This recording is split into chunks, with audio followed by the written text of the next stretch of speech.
Hello friends, welcome to my YouTube channel. मैं हूं दिव्या शर्मा। आज मैं आपको बताने जा रही हूं डायबिटीज़ के बारे में। बहुत सारे लोग ऐसे होंगे जो डायबिटीज़ की रिपोर्ट, डायबिटीज़ ज़्यादा आने के बाद मीठा खाना बिल्कुल बंद कर देते हैं। मैं ये नहीं कहती कि डायबिटीज़ आने के बाद आप मीठा खाना शुरू कर दीजिए। अकेला मीठा खाने से ही डायबिटीज़ नहीं होती, बल्कि हमारे खून में, हमारी बॉडी में ग्लूकोज लेवल बढ़ने से डायबिटीज़ की प्रॉब्लम होती है। तो इस वीडियो में मैं आपको सारी बातें क्लियर करने वाली हूँ कि आखिर डायबिटीज़ किन चीज़ों से होती है, कौन सी चीज़ें आपने नहीं खानी और हम इसका इलाज किस तरीके से कर सकते हैं। तो सिंपल सी भाषा में मैं आपको समझा दूं तो जितना भी हम कार्बोहाइड्रेट इनटेक करते हैं, वो कार्बोहाइड्रेट जब हमारे अंदर जाकर पचती है तो सीधा ग्लूकोज का निर्माण करती है। अब कार्बोहाइड्रेट भी दो तरह की होती है, वो आप देख लीजिए एक सेकेंड। कॉम्प्लेक्स कार्बोहाइड्रेट और सिंपल कार्बोहाइड्रेट, यानी कार्बोहाइड्रेट दो तरह की होती है।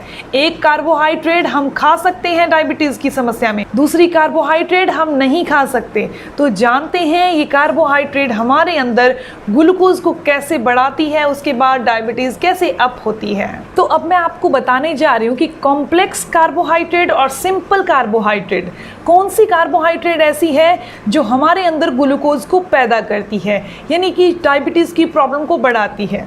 हर एक चीज़ में, चाहे आप दाल खाते हैं, आप कनक यानी कि आटा खाते हैं, चाहे आप फ्रूट्स खाते हैं, चाहे आप डायरेक्ट चीनी खाते हैं, सबके अंदर कार्बोहाइड्रेट होती है। लेकिन प्रॉब्लम ये है कि जो दालों से, गेहूं से और फ्रूट से, ये कार्बोहाइड्रेट कॉम्प्लेक्स कार्बोहाइड्रेट है। लेकिन जो हम डायरेक्ट शुगर यानी मीठे से कार्बोहाइड्रेट लेते हैं, वो सिंपल कार्बोहाइड्रेट है।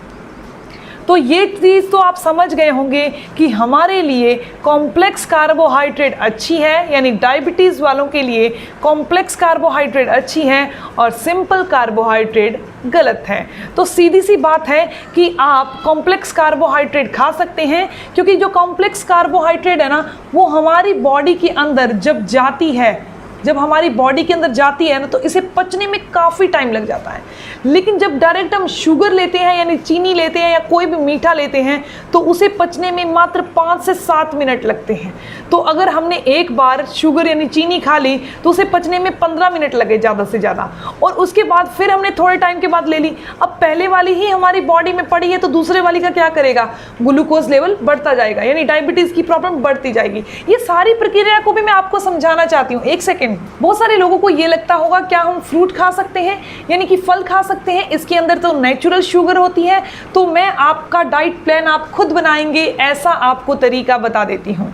सबसे सिंपल सी बात है, हर वो चीज़ जो आपकी जीभ पर रखने के बाद मीठा स्वाद दे, वो सिंपल कार्बोहाइड्रेट है। और जो चीज़ आपकी जीभ पर रखने के बाद मीठा स्वाद नहीं दे, बहुत कम मीठी लगे, वो कॉम्प्लेक्स कार्बोहाइड्रेट है।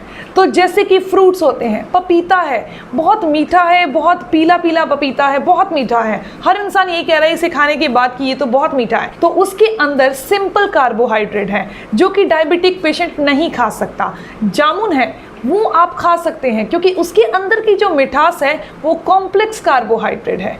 इसके अलावा जो आम होता है, वो भी एक फ्रूट है, लेकिन उसके अंदर सिंपल कार्बोहाइड्रेट है, क्योंकि जैसे ही हम अपनी जीभ पर रखते हैं वो बहुत मीठा फील होता है। लेकिन कभी कभी ऐसे आम भी आते हैं जो बिल्कुल फीके होते हैं, खट्टे होते हैं, वो डायबिटिक पेशेंट खा सकता है। इसके अलावा एक चीज़ का ज़रूर ध्यान रखिएगा कि आपने आलू और चावल का सेवन नहीं करना, क्योंकि इसके अंदर दोनों ही तरह का कार्बोहाइड्रेट होता है, तो इसका सेवन डायबिटिक पेशेंट नहीं करें। इसके अलावा जो अमरूद होता है, अगर अमरूद बहुत मीठा है, उसके अंदर बहुत मिठास है, तो उसके अंदर सिंपल कार्बोहाइड्रेट है। अगर वो फीका सा है तो उसके अंदर कॉम्प्लेक्स कार्बोहाइड्रेट है। तो सीधी सी बात है, जो चीज़ आपकी जीभ पर रखने के बाद इंस्टेंटली मीठा स्वाद देगी, वो सिंपल कार्बोहाइड्रेट होगी। कॉम्प्लेक्स कार्बोहाइड्रेट वही होगी जो आपकी जीभ पर रखने के बाद मीठा स्वाद नहीं दे। तो अब आप अपना डाइट प्लान खुद बनाइएगा कि आप कौन सी चीज़ें खा सकते हैं और कौन सी चीज़ें नहीं खा सकते। जैसे कि लीची है, वो इंस्टेंटली मिठास देती है, वो ना आप नहीं खा सकते। अंगूर है, अगर बहुत मीठे हैं, आपकी जीभ पर रखने के बाद बहुत मीठे लग रहे हैं, तो आप नहीं खाइए। अगर खट्टे से लग रहे हैं तो आप खा सकते हैं। ऐसे ही हर फ्रूट, जैसे पपीता है, पपीता आप कहेंगे नेचुरल शुगर होती है, नहीं, वो आपकी जीभ पर रखने के बाद एकदम से मीठा टेस्ट दे रहा है, तो आप उसे नहीं खा सकते। कभी कभी ये होता है ना कि जैसे कि सभी घर के मेंबर ये कहते हैं कि ये तो फीका सा निकला है, तो वो डायबिटिक पेशेंट खा सकता है। तो अब आप ये समझ गए होंगे कि आपने कॉम्प्लेक्स कार्बोहाइड्रेट खानी है और सिंपल कार्बोहाइड्रेट नहीं खानी। अब मैं आपको बताने जा रही हूँ कि सिंपल कार्बोहाइड्रेट हमारी बॉडी में जाकर कैसे डायबिटीज़ को बढ़ाती है। इस चीज़ को जान लेना भी बहुत ज़रूरी है। तो इसके लिए आपको एक चीज़ देखनी होगी, तो देखिएगा। जैसे कि हम खाना खाते हैं और खाना क्या करता है, हमारे दांतों के द्वारा हम चबाते हैं और उसके बाद ये हमारे स्टमक में चला जाता है। स्टमक में जाने के बाद ये हमारी आंतों में चला जाता है। आप भी जानते होंगे कि हमारी आंतों का जाल एक सांप की तरह होता है। तो इस तरीके से ये हमारे अंदर चला जाता है, पेट में जाता है, जो भी खाना हम खाते हैं उसके बाद आंतों में जाता है। जब ये आंतों में पचता है, टूटता है, तो उसके बाद ही ये शुगर यानी ग्लूकोज को पैदा करता है। जितना भी हम सिंपल कार्बोहाइड्रेट बनाते हैं, सिंपल कार्बोहाइड्रेट हमने खाई तो वो अंदर जाकर उसने शुगर को पैदा कर दिया और उसने ब्लड में भेज दिया। यहाँ आंतों से ये हमारे ब्लड में चली जाती है। हमारे स्टमक के जस्ट पीछे पैनक्रियाज बनी होती हैं। पैनक्रियाज यहाँ सिंपल नीचे बनी होती है पीछे, और इसके अंदर इंसुलिन का निर्माण होता है। ये इंसुलिन का निर्माण पैनक्रियाज में होता है। तो ये पैनक्रियाज जो है इंसुलिन जितना ज़्यादा बनाएगी हम उतना ज़्यादा डायबिटीज़ की प्रॉब्लम से बचे रहेंगे।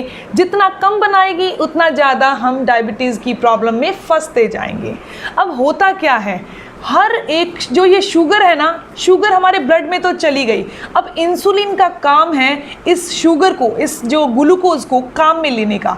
हमारी बॉडी के अंदर बहुत सारे सेल होते हैं और सेल कुछ इस तरीके से मान लीजिए बने होते हैं।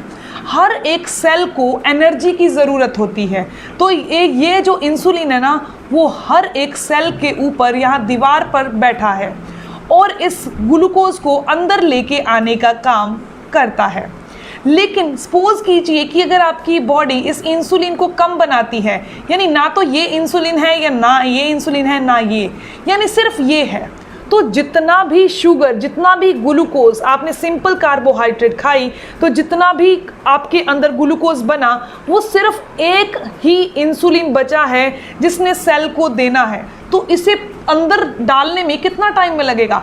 जैसे कि एक पाइप से पानी अंदर जा रहा हो या फिर 3 या 4 पाइप से अंदर जा रहा हो, इसीलिए बहुत टाइम लगेगा, यानी 2 से 3 घंटे लग जाएंगे इस ग्लूकोज को सेल के अंदर जाने में। ऐसे ही बहुत सारे सेल होते हैं तो ग्लूकोज भी बहुत सारी है।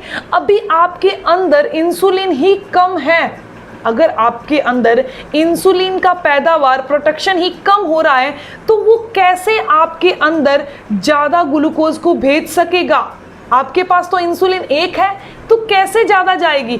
तो होता क्या है, जब ये इंसुलिन कम है तो ये डायबिटिक पेशेंट है। अगर आपके अंदर हर सेल को एनर्जी देने के लिए, एनर्जी कहाँ से मिल रही है? ग्लूकोज से।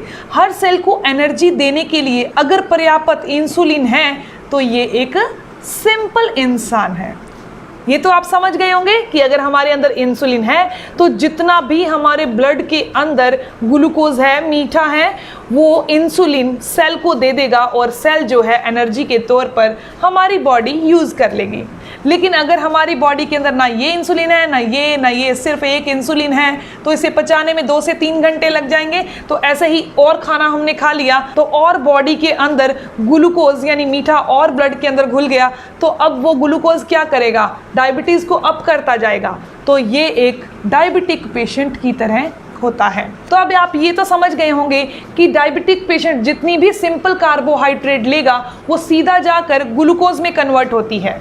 अगर आप कॉम्प्लेक्स कार्बोहाइड्रेट लेंगे तो वो ग्लूकोज में कन्वर्ट नहीं होगी। इसीलिए सिंपल कार्बोहाइड्रेट डायबिटिक पेशेंट के लिए हार्मफुल है। लेकिन इसके साथ साथ ही आपको अपनी बॉडी में इंसुलिन को भी तो पैदा करना है। अगर आपके अंदर इंसुलिन कम होगी तो आपकी दवाई की रेंज भी बढ़ती जाएगी। धीरे धीरे डॉक्टर दवाई से आपको इंजेक्शन पर कर देगा, क्योंकि हमारे अंदर जैसे जैसे ग्लूकोज का लेवल बढ़ता जाता है ये ग्लूकोज हमारे अंदर एक काम करता है जिसे कहते हैं माइक्रो एंजियोपैथी। माइक्रो एंजियोपैथी का मतलब क्या है? माइक्रो मतलब छोटे छोटे, एंजियोपैथी मैंने सेल्स, यानी किसी आंख को उसने डैमेज कर लिया, किसी हाथ दर्द होने लग गया, कभी किडनी डैमेज हो गई, कभी लीवर डैमेज हो गया, यानी डायबिटीज के बाद ये सारे के सारे छोटे छोटे सेल्स डैमेज होना शुरू हो जाते हैं। तो सबसे पहली चीज कि आपने सिंपल कार्बोहाइड्रेट नहीं लेनी, कम से कम 30 मिनट की वॉक जरूर करनी है। इसके अलावा आपने आलू और चावल का सेवन तो बिल्कुल नहीं करना, फैट वाली चीजों का सेवन भी कम करना है। इसके अलावा अगर आप रोजाना मेथी दाने का सेवन करते हैं तो बॉडी में इंसुलिन ज्यादा पैदा होगी, तो आप रात को मेथी दाना भिगो दीजिए और सुबह इसका सेवन कर लीजिए। इसके अलावा इंसुलिन को ज्यादा पैदा करने के लिए बहुत ही आसान सी एक और चीज है, वो है जो आपको मार्केट में बहुत आसानी से मिल जाते हैं।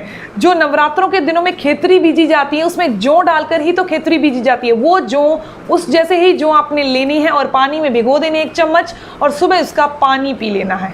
ऐसा करने से भी बॉडी में इंसुलिन की पैदावार बढ़ जाती है। तो ये थी बहुत ही खास इंफॉर्मेशन उन लोगों के लिए जिनको डायबिटीज की प्रॉब्लम है। अब आप ये समझ गए होंगे कि आप मीठा ले सकते हैं या नहीं, फ्रूट खा सकते हैं या नहीं। अब कुछ लोगों के मन में अगर ये आ जाएगा ना कि गुड़ हम खा सकते हैं या नहीं, तो आप मुंह में रख के देख लेना कि आपको ये मीठा लग रहा है तो नहीं खा सकते, अगर खट्टा या फीका लगे तो खा लेना।